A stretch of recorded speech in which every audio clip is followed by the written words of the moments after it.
did you first get interested in music?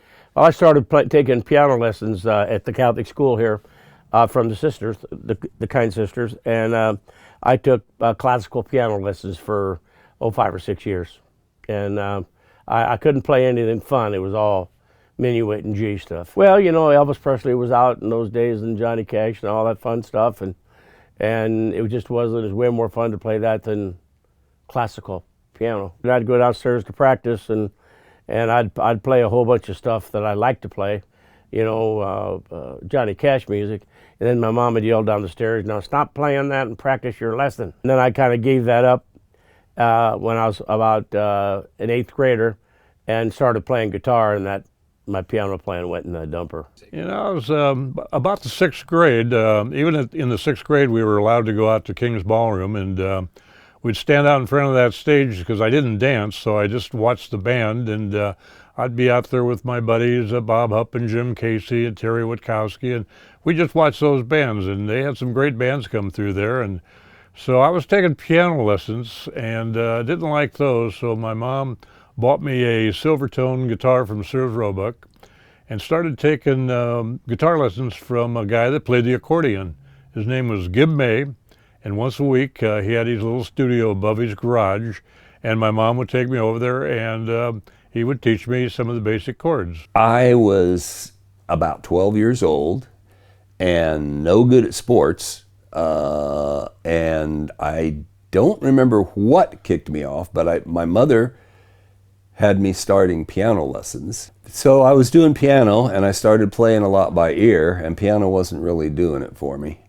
And I saw some guitar players, so they got me a guitar, and I kind of liked that. Mm-hmm. I started playing around with that, played by ear. They got me lessons with a teacher.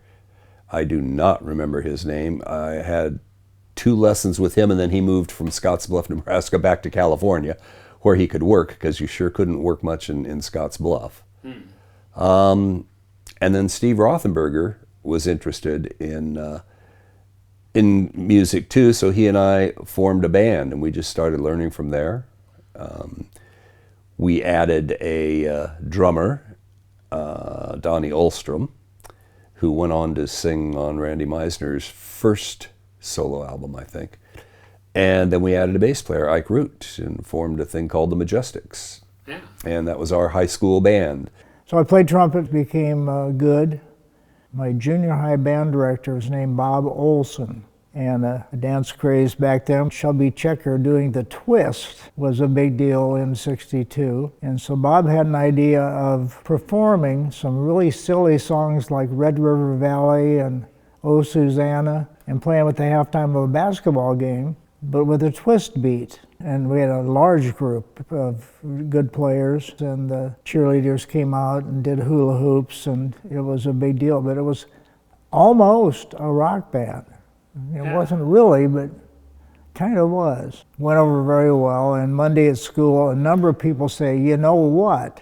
You guys really need to buy guitars and form a rock band." And we did. My sister and I were watching the Milton Berle show in 1956, and Elvis Presley was on, and he was extremely exciting.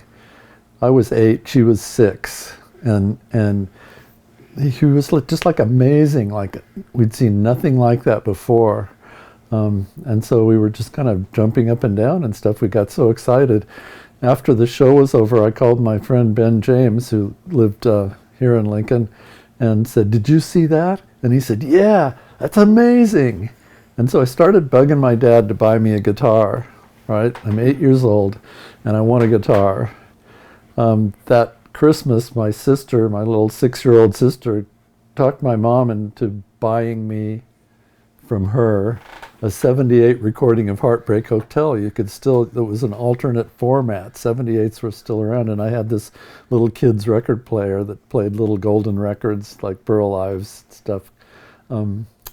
And so I played Heartbreak Hotel. The 2 of us played it over and over and over. And then that July, for my birthday, she got me a '78 of Hound Dog, which had just come out. And for that same birthday, my father gave me a Stella guitar, which was like the really cheap, Yeah. plywood guitar that a lot of blues guys used and stuff, and said, here you go. And so I just kept taking lessons from this guy, Mr. Cumpston, at a music store downtown. He was an old swing era guitar player. He'd actually played with Bob Crosby, who was Bing Crosby's brother, and he had a band called the Bobcats. So he was, it was kind of boring. We worked our way through 3 of the Nick Maniloff methods, and then we started on these Mel Bay guitar methods, and I learned how to play complicated chords and melody stuff and read music, sort of. But after a while, it was mostly he would tell me stories about the old days of being on the road and the swing era and stuff, and all the people he knew, and that was great. Well, I tell you, I was 10 years old, 1958, and the guy was selling guitars lessons door to door in my neighborhood, and my dad actually bought me a guitar, and but it was the kind to lay on your lap, is a Hawaiian guitar, and I played that took a few lessons, but then I realized that all the cool guys, if you want to get the chicks, you got to have your guitar like this. So I had my dad shave the neck down so I could play it like this. Yeah. That was the start. My mother was the pianist, organist, choir director at the church we went to, and we had a piano in our playroom, and I would just kind of play with it. I took lessons for a year on the accordion, and that's really where I learned the art of music. And at the age of 13, 14, rock and roll music was coming out, and I was very interested, and I would sit in the little back room there and play with the piano, and the piano was given to my grandmother the day my mother was born, and it's still in the family with my son in Lincoln. That's pretty cool. Yeah. And then of course the Beatles came out, and I had to go get a guitar, and it just kind of all took off from there. Well, I play the accordion, and I was luckily challenged by my school teacher telling my parents at a PTA meeting, get that boy of yours into sports or music or something, because he is a problem child. So Mom and Dad Gomez, John and Lori, took me down to hospice, 6 weeks, free lessons. Well, I didn't like it and I didn't practice. So I heard at school a boy play the accordion, found out his teacher was Johnny Swoboda. What a great instructor. He and my parents drove me to learn that instrument. And the accordion is not easy. Right hand, left hand, in and out, smiling. And it was heavy back then. So that's how I got started, age 9, after a PTA meeting. I got interested in music probably around fifth or sixth grade, and I was even desperate enough that I would watch Lawrence Welk once in a while just to watch the guitar player maybe might have a solo on some night. So I was after my parents to get a guitar probably about sixth grade. And what year was that? Okay, 61-ish. Yeah, that'd be about right. My mom wanted me to play piano. We had a piano. I think my dad went to bat for me because my dad became a really good sax player, but his family insisted he play violin first. So I think my dad ultimately convinced my mom that a guitar was the thing for me, and my 8th grade Christmas bought me an acoustic guitar, rented an acoustic guitar. And by the time my birthday came around in late March, I took some of my birthday money, sold my bicycle, and rented my first guitar and amplifier, which is the only guitar I've ever given up that I wish I still had. It was a Les Paul Jr. And then I learned to play because the guy next door to me was actually a lot more than a neighbor. He was like my big brother. A guy named Larry. He was 3 years older than me. He was learning to play at the same time. And actually Larry and I were kind of joined at the hip because we both loved sports. We played a lot of sports around the neighborhood. He became a starting fullback, a middle linebacker in high school. And like I said, he was my big brother. He taught me how to play. He learned from a friend named Jim. Jim learned from his friend Teddy, and Teddy learned from his uncle, so it kind of got passed down. And what I figured out years later is Teddy's uncle must have been a blues and country player, because that's what we were learning how to play. And so in 8th and 9th grade, I played French horn. Yeah. Well, in 9th grade, I saw the Beatles on Ed Sullivan. And they had guitars, electric guitars. And I saw the reaction of the females in the audience, and I said, French horn is never going to elicit that response from girls. So I said, I'm going to get a guitar. And my dad had an old guitar, the one he'd had when he was playing cowboy songs as a kid. And I got a book and taught myself some chords. And next thing I knew, I talked my dad into renting me an electric guitar at Hosby's Music with an amp. And, you know, I learned to read notes. And when I learned to read notes, I was able to, he bought me a guitar. So I had a cherry red Fender Mustang, brand new, you know. And we picked up a Gibson Falcon amplifier, and that's how I started. And then I just kind of lost interest in school after that. Grades dipped down for a little while. I'd always been an A student. Well, they kind of dipped down for a little bit, and after a stern talking to of threats of taking away the guitar and the amp, my grades went back up, and I was able to continue with guitar.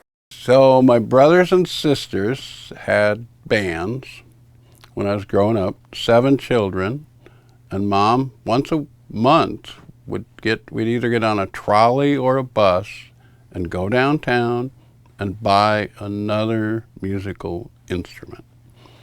Trumpets, trombones, drum sets, and at any given time we might have 3 bands in the family, and we'd have to have a schedule for the living room where we would sign up, and of course the older kids would always win.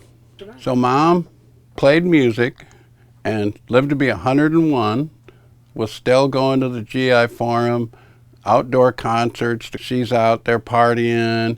So I got it from her. You know, rock and roll. Right. It was just in our blood. I was about 6, and I have a brother that's about 2.5 years older than I am, and we used to watch the Lawrence Welk show, and they had a guitar player on there, and I think his name was Buddy. Anyway, we got mesmerized by this guitar player, and we started bothering our mother about, we want to play guitar, we want to play guitar. And that's how it started. We went down to Hosby's and checked into lessons. We both started. I took them for about 2 weeks, and then I quit. But my brother kept going. In high school, he got into a band, and he brought them over to rehearse, and they were rehearsing in our basement. So once I heard the noise, I went down to see what was happening, and I was mesmerized by this stuff. What are you guys doing? When did you start to do this, Mick? When did you start playing bass? And I was just transfixed into this situation. That was right at the time I was graduating from 8th grade. So this was 1963, the summer of 1963. Before we got out of school, we had a dance for the 8th graders, the first dance that we'd ever been to.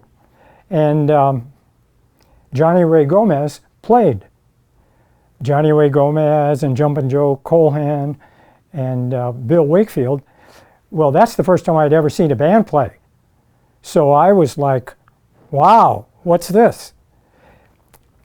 When you put those two things together, I had just seen Johnny Ray Gomez play, and then I go home, and now my brother brings his band over, and they're in our basement playing music. So I was like, Mom, I gotta have a guitar. I gotta have a guitar. And of course she remembered, well, you took lessons once and you quit. And I said, oh, but it's different now, Mom, it's different. Well, you know how moms are.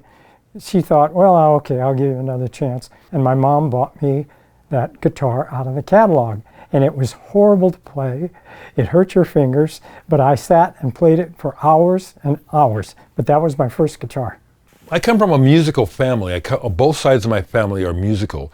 And so my parents tell me that from the cradle, when they would put on certain music, I would just go nuts, and rocking in the cradle and trying to dance. And specifically, it was Chuck Berry's School Days and Everly Brothers' Wake Up Little Susie. Those were my favorites, apparently, as a baby. So even before I could talk and really remember much of anything, music was making a strong impression on me. Both of my parents were musicians. My mom wasn't performing as a child. My dad still was. So we had a lot of music in the house, a lot of live musicians. So I was around it from as long as I can remember. Okay, and what was your first band? It was called Restricted.